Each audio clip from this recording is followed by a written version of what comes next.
Be ready. 5 seconds.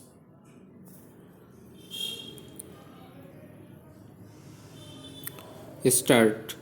Mr. Deputy Chairman, we are discussing a very important bill. When we are discussing this bill, we should devote all our attention on the economic effects of this bill to this country. The original idea of an Industries Development and Regulation Act was all right to a certain extent, but I am afraid the same cannot be said of this amending bill, which is giving too much power to the government to interfere in industry. I think that the economic experts know only two types of economy, either the nationalized industrial economy or a capitalist economy with big failure of administration. There is no halfway house. I find that this Industries Development and Regulation Act is entering into a very difficult field. It is almost an uncharted sea, and we are undertaking regulation which, instead of benefiting our economy, may rather ruin it. In a capitalist economy, it is the rule of the survival of the fittest. It is quality and price structure that determines the success of any business. If the management is bad, the business goes down. The shareholders keep a watch on it.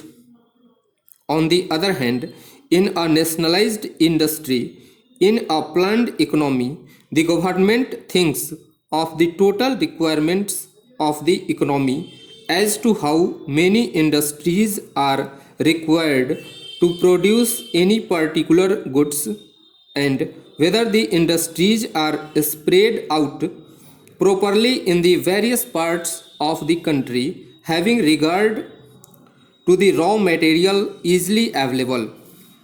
But in this bill, we are not following either of the two economies. We are imposing some sort of regulation on the industries as they exist at present.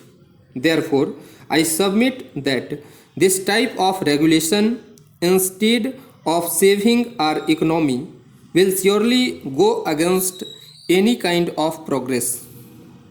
We generally follow what is done in England, though after an interval of few years there was a similar Industries Development and Regulation Act in Britain, and therefore we must also have a similar law in our country. If we look into their experience of the working of this act, what do we find? Out of the 4 development councils set up in Britain, only one was successful. Sir, the Honorable Minister in charge of the bill has made it quite clear that this bill is virtually an interaction of two other enactments that existed before. There has not been any basic departure from the policy laid down by his predecessors, and as such, this bill cannot offer any substantial remedy. Now, the tea industry is a very important industry from whatever angle you may judge it. If you look at our export trade, this accounts for a large part of our foreign earning. If we look at our labor, tea industry counts for a million of labor. If we look at it from the point of view of our national health, it also accounts for a substantial portion of our national wealth.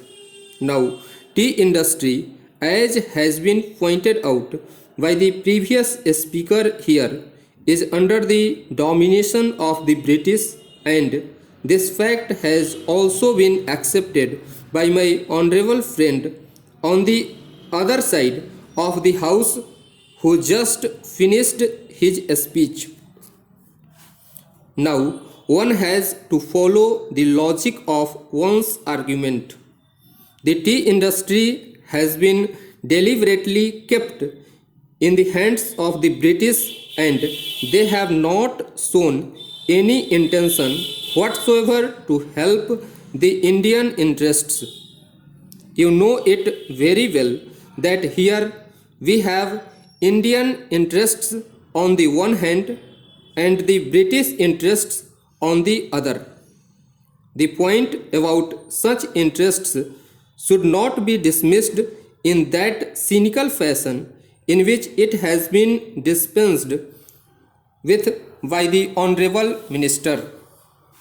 Now, at times we find he becomes somewhat eloquent in speeches and uses certain bitter terms against the British. It may be necessary for a minister to do so because, after all, one has to return to the House of People, and the tenure is only 5 years, and 1 year is gone already. But we would like the Honorable Minister also to balance his words by some action. After all, an ounce of action is better than a ton of praises and speeches. It has been given to him to change certain things. He said that he did not suffer from want of power. He has penalty of power. Stop.